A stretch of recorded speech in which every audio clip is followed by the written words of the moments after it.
21 दिन के राष्ट्रव्यापी लॉकडाउन का आखिरी दिन है। प्रधानमंत्री नरेंद्र मोदी आज सुबह 10 बजे राष्ट्र को करेंगे संबोधित।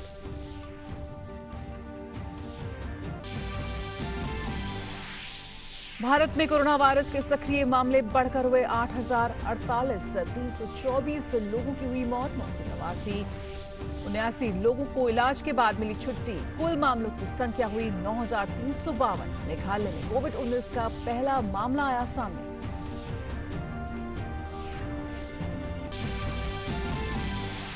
तमिलनाडु और अरुणाचल प्रदेश ने लॉकडाउन की अवधि को 30 अप्रैल तक बढ़ाया। मध्य प्रदेश के मुख्यमंत्री शिवराज सिंह चौहान भी लॉकडाउन बढ़ाने के पक्ष में।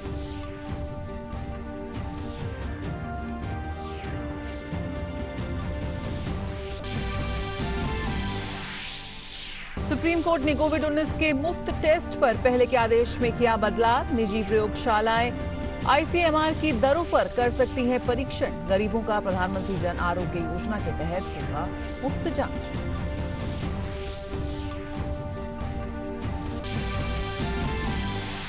दुनिया भर में कोविड-19 के खिलाफ जंग जारी। अब तक 19 लाख से ज्यादा मामले आए सामने। 1,19,000 लोगों की हुई मौत। फ्रांस में लॉकडाउन अगले महीने तक बढ़ा। इटली में कोरोना के मामलों में आई कमी। आईएमएफ ने 25 गरीब देशों को दी वित्तीय सहायता।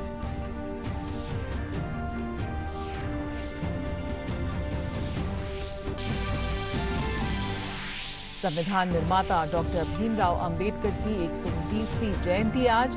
राष्ट्रपति रामनाथ कोविंद ने उनके अनुयायियों को दी शुभकामनाएं।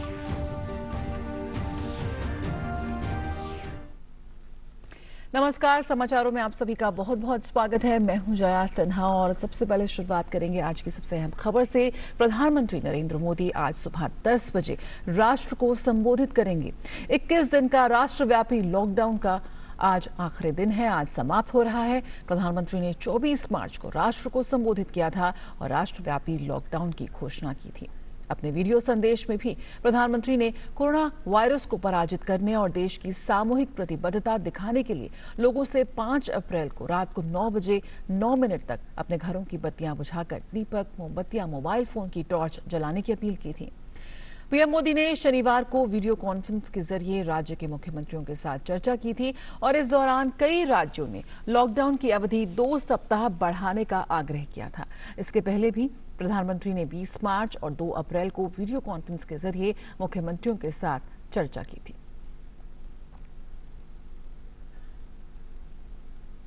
और हमारे साथ इस वक्त जुड़ रहे हैं संवाददाता अरुण शर्मा। अरुण, आज आखिरी दिन है लॉकडाउन का और आज प्रधानमंत्री का जो संबोधन है उसको काफी उत्सुकता से उसका इंतजार किया जा रहा है। क्या कुछ उम्मीद कर सकते हैं? लगातार जो सरकार की कोशिशों के तहत पक्ष जो तमाम विशेषज्ञ हैं, पक्षकार हैं, विभिन्न राज्यों से हैं, उनसे लगातार चर्चा जारी है। क्या कुछ उम्मीद आज की जा सकती है? देखिए, 2 उम्मीद तो की ही जा सकती हैं कि आखिरकार नंबर 1 लॉकडाउन को एज इट इज बढ़ा दिया जाए, क्योंकि जब प्रधानमंत्री नरेंद्र मोदी की जो मुख्यमंत्रियों के साथ वीडियो कॉन्फ्रेंसिंग पर बातचीत हुई थी, तो तमाम मुख्यमंत्री उन्होंने ही प्रधानमंत्री नरेंद्र मोदी को ये सजेस्ट किया था, प्रपोज भी किया था कि लॉकडाउन को आप बढ़ा दीजिए, क्योंकि बढ़ाना ही देश के हित में होगा। हम जानते हैं कि लॉकडाउन की डेडलाइन यानी कि आज खत्म हो रही है, लेकिन कई स्टेट्स ऐसे हैं जिन्होंने लॉकडाउन को बढ़ा दिया है, जैसे कि पंजाब हो गया, Maharashtra for that matter, Tamil Nadu हो गया। तो ये कुछ स्टेट्स है ना कि 6 से 7 स्टेट्स ऐसे हैं इस समय पर जिन्होंने लॉकडाउन एक्चुअली में बढ़ा दिया है।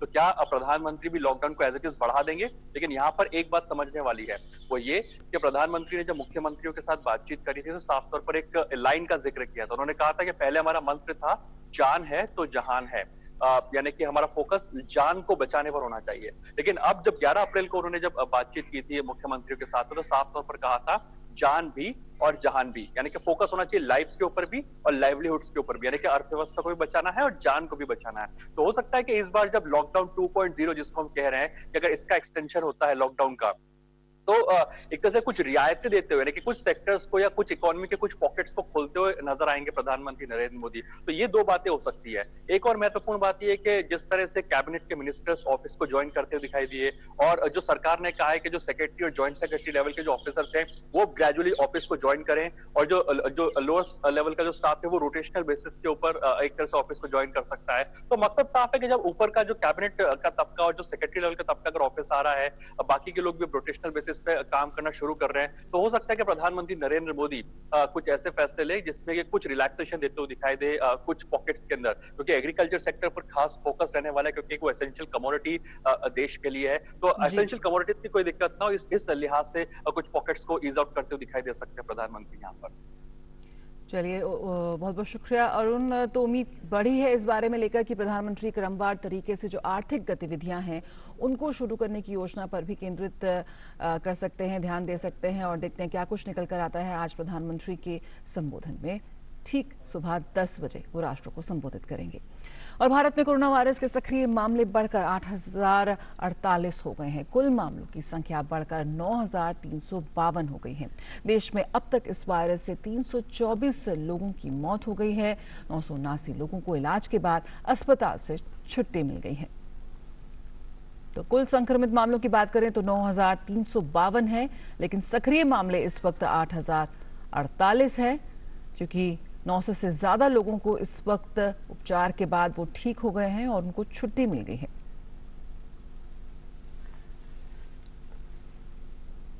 और तमिलनाडु ने लॉकडाउन की अवधि को 30 अप्रैल तक बढ़ा दिया है। राज्य सरकार ने ये कदम चिकित्सा और जन स्वास्थ्य विशेषज्ञों की सिफारिश के आधार पर उठाया है।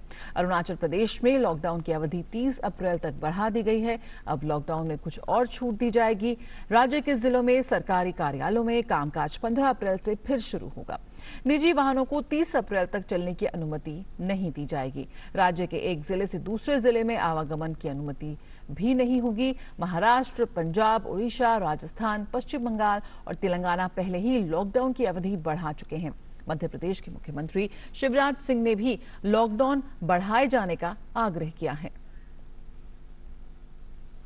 और मेघालय में बेथनी अस्पताल का एक वरिष्ठ डॉक्टर कोरोना वायरस से संक्रमित पाया गया है। ये राज्य में कोविड-19 संक्रमण का पहला मामला है। मुख्यमंत्री कॉनराड संगमा ने इसकी जानकारी दी। मुख्यमंत्री ने कोविड-19 के खिलाफ लोगों से सहयोग की अपील करते हुए कहा कि राज्य सरकार हालात से निपटने के लिए पूरी तरह से तैयार है। मुख्यमंत्री ने शिलांग में 48 घंटों के कर्फ्यू लगाने की भी घोषणा की है। इसके साथ ही मुख्यमंत्री ने 22 मार्च या उसके बाद बेथनी अस्पताल जाने वाले लोगों से ऑनलाइन पोर्टल पर अपना पंजीकरण करने या हेल्पलाइन नंबर 108 पर कॉल करने की अपील की है। बेथनी अस्पताल को सील कर दिया गया है और डॉक्टर के संपर्क में आने वाले लोगों को तलाशने की प्रक्रिया शुरू कर दी गई है।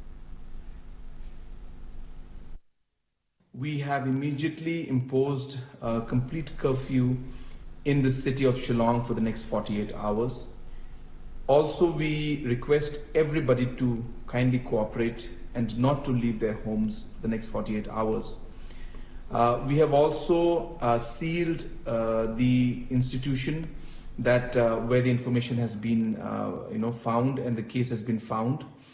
And at the same time, in this institution, which is Bethany Hospital, all the people who have visited Bethany Hospital from the 22nd of March and after that, I would sincerely urge all the citizens to kindly inform us by calling at 108 number. और मेघालय के मुख्य सचिव MS Rao ने स्पष्ट किया कि ये मामला ट्रैवल हिस्ट्री का है, ना कि कम्युनिटी ट्रांसमिशन का। It is a case of travel history, so in a way the reason is known. So it's not a case of community transmission. So to that extent, it is a positive. और इंदौर के पहले corona पीड़ित विष्णु अग्रवाल अब बिल्कुल ठीक हो चुके हैं। अस्पताल से उन्हें छुट्टी दे दी गई है। वापस घर आने पर उनके निवास राजरतन अपार्टमेंट स्नेहनगर के निवासियों ने उनका जोरदार स्वागत किया। और उत्तर प्रदेश सरकार कोरोना के खिलाफ लड़ाई में जी जान से जुटी है। मुख्यमंत्री योगी आदित्यनाथ ने कल लॉकडाउन की स्थिति का जायजा लिया।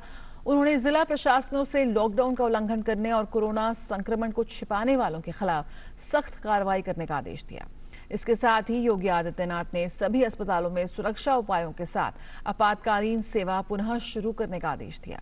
उन्होंने सभी जिला प्रशासन को कोविड-19 हॉटस्पॉट क्षेत्रों में जांच को तेज करने और ऐसे क्षेत्रों में घरों तक जरूरी सामान पहुंचाने की प्रक्रिया को और मजबूत करने की बात कही है। गौरतलब है कि उत्तर प्रदेश का पीलीभीत जिला कोरोना मुक्त हो चुका है। योगी आदित्यनाथ ने कहा कि जो व्यक्ति 14 दिनों के सरकारी निगरानी में रहने के बाद कोरोना नेगेटिव पाए जाते हैं, उन्हें अगले 14 दिन तक होम क्वारंटीन रहना होगा। और सुप्रीम कोर्ट ने निजी जांच प्रयोगशालाओं में कोविड-19 की जांच मुफ्त में करने के 8 अप्रैल के अपने आदेश में बदलाव करते हुए कहा है कि ये लाभ आर्थिक रूप से कमजोर वर्गों के उन लोगों को ही मिलेगा जो आयुष्मान भारत जैसी सरकारी योजना के दायरे में आते हैं। अदालत ने कहा कि उसका इरादा कभी जांच को उन लोगों के लिए निःशुल्क करने का नहीं था जो इसका खर्च उठा सकते हैं। न्यायालय ने 8 अप्रैल को निर्देश दिया था कि निजी जांच प्रयोगशालाएं राष्ट्रीय संकट की इस घड़ी में परोपकार का धर्म निभाते हुए जांच का शुल्क नहीं लेंगी। पीठ ने 2 लोगों की याचिकाओं का संज्ञान लिया, जिन्होंने कहा था कि अगर सभी के लिए जांच निःशुल्क कर दी जाती है तो निजी प्रयोगशालाओं पर आर्थिक बोझ पड़ेगा और वे जांच की रफ्तार धीमी कर देंगी।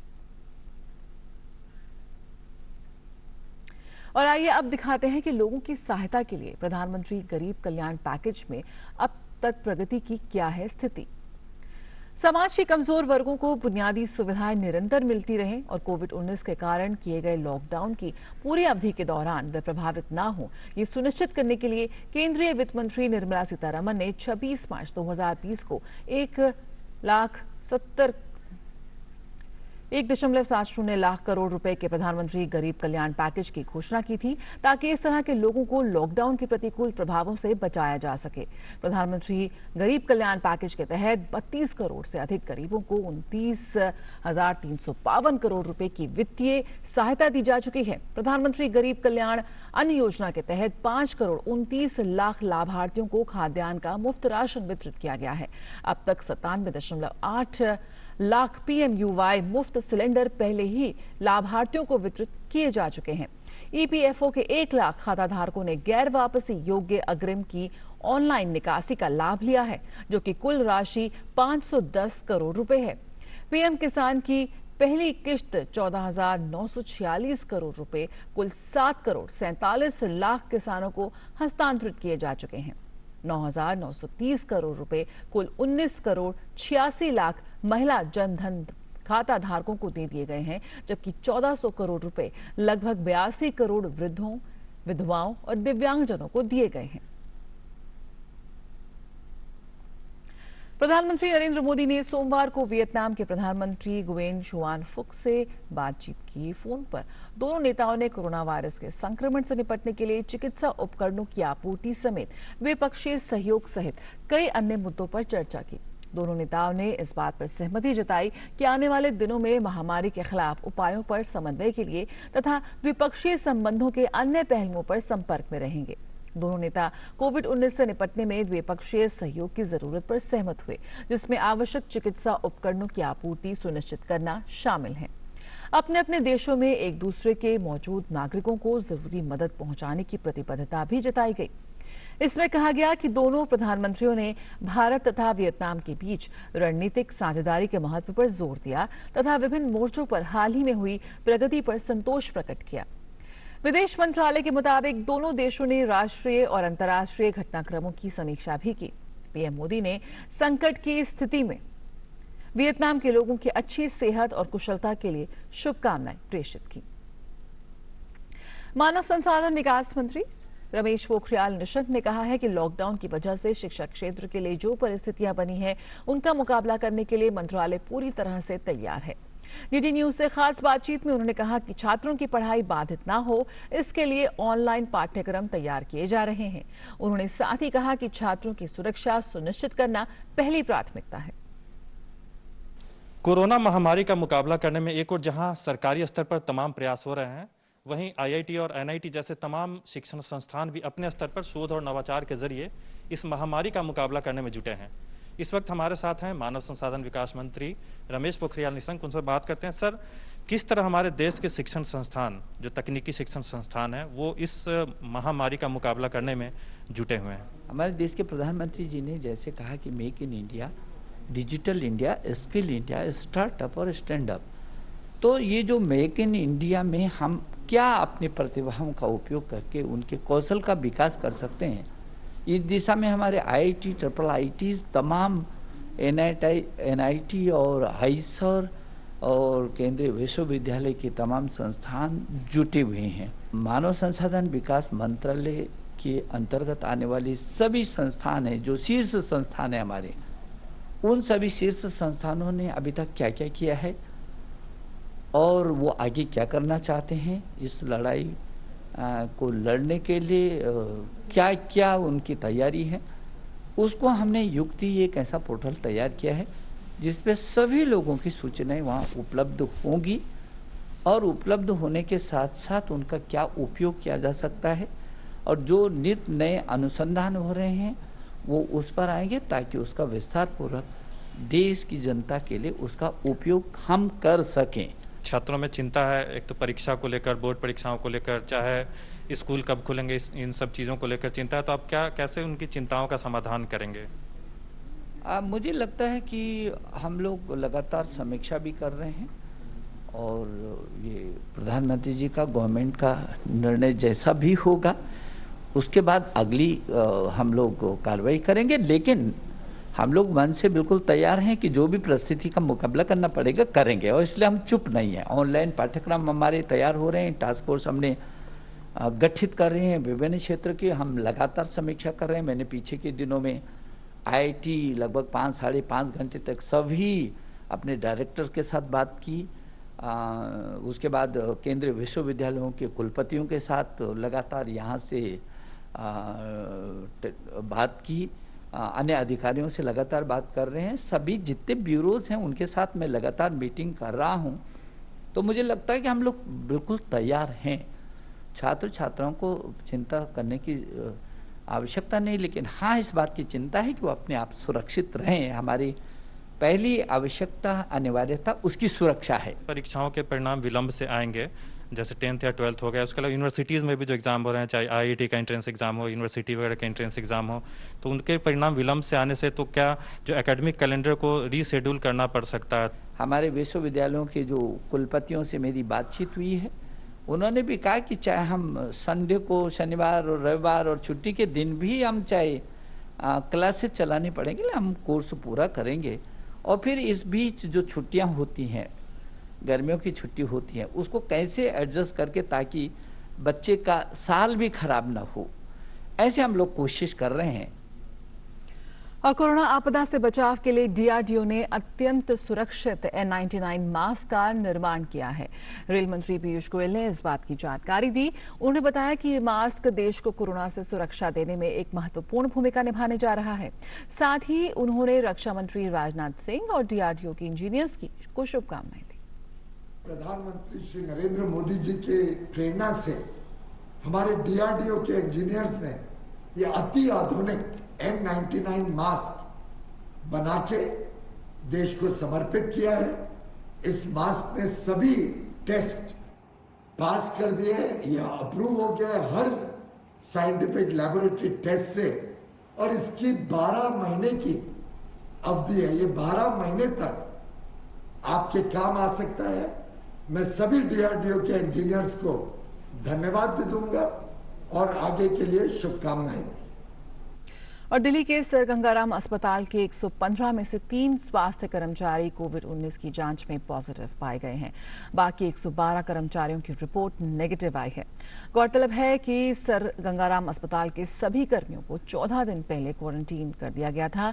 क्वारंटीन की अवधि खत्म होने के बाद सभी कर्मियों की जांच की गई, जिसमें 3 स्वास्थ्य कर्मी कोविड-19 पॉजिटिव पाए गए। बाकी 112 स्वास्थ्य कर्मी कल यानी बुधवार से अपने काम पर वापस लौटेंगे।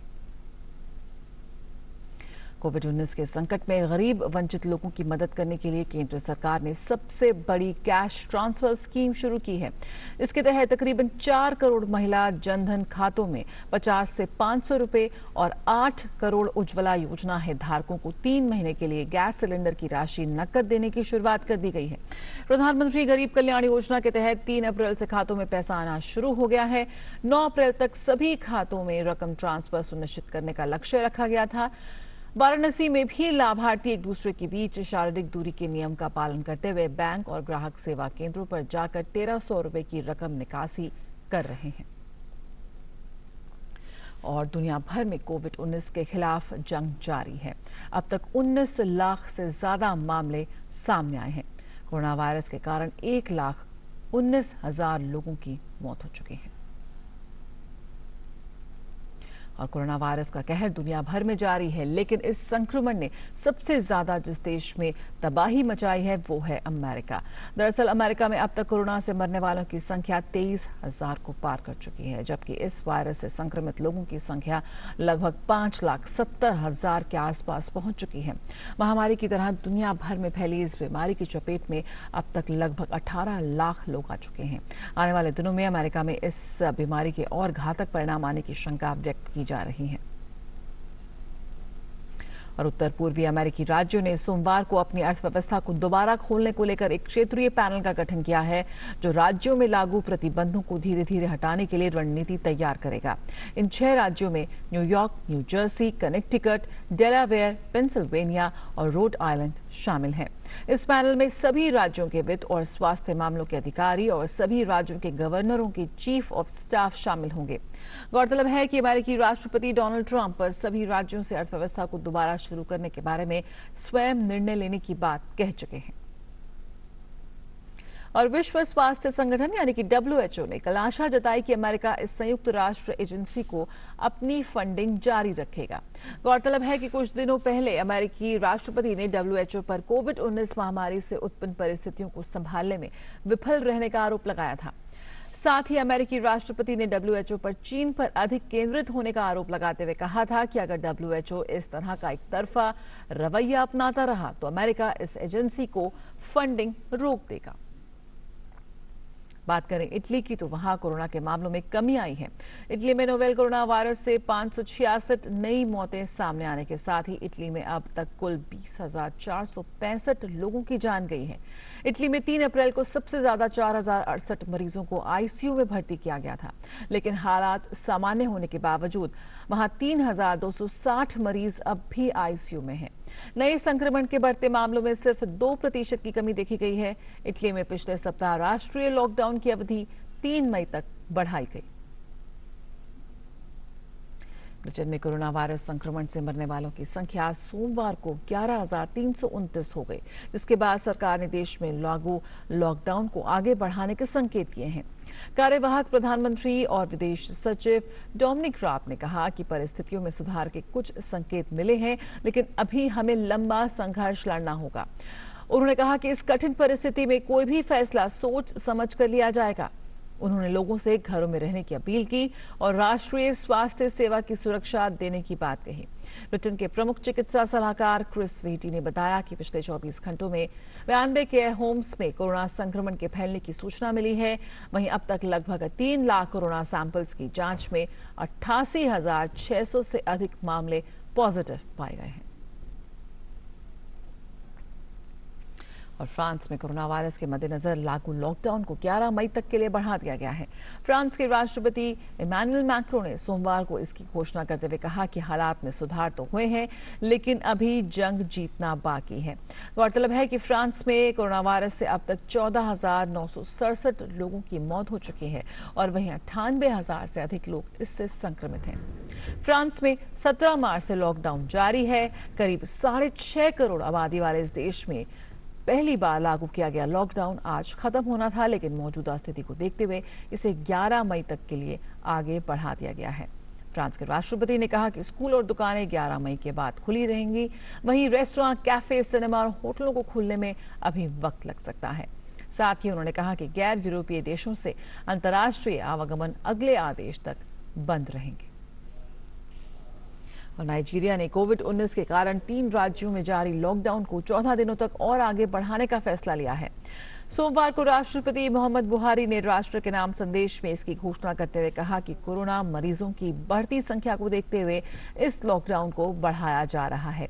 गौरतलब है कि नाइजीरिया में 30 मार्च से लॉकडाउन के पहले चरण की शुरुआत हुई थी।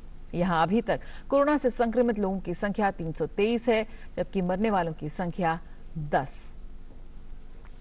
ऐसे में दुनिया के कई शक्तिशाली मुल्क कोरोना वायरस महामारी से जूझ रहे हैं। अंतर्राष्ट्रीय मुद्रा कोष उन देशों की मदद के लिए आगे आया है जिनके पास इस संकट का सामना करने के लिए समुचित वित्तीय व्यवस्था नहीं है। IMF ने 25 गरीब मुल्कों के लिए कर्ज में त्वरित राहत दी है ताकि वे कोरोना संकट से निपटने में निर्बाध रूप से वित्तीय मदद ले सकें। संस्था के इस फैसले से अफ्रीका ही नहीं बल्कि अफगानिस्तान, यमन और हैती जैसे मुल्कों को भी फायदा होगा। अपने बयान में IMF की प्रबंध निदेशक क्रिस्टलिना जॉर्जीवा ने कहा कि इस व्यवस्था के तहत कर्ज में दबे इन सबसे गरीब सदस्य देशों को शुरुआती दौर में पहले 6 महीने के लिए अनुदान की व्यवस्था से न सिर्फ ऋण दायित्वों को लेकर राहत मिलेगी बल्कि ये देश कोरोना से उपजी गंभीर स्थिति में आपात चिकित्सकीय उपकरण और राहत कार्यों पर फोकस कर पाएंगे।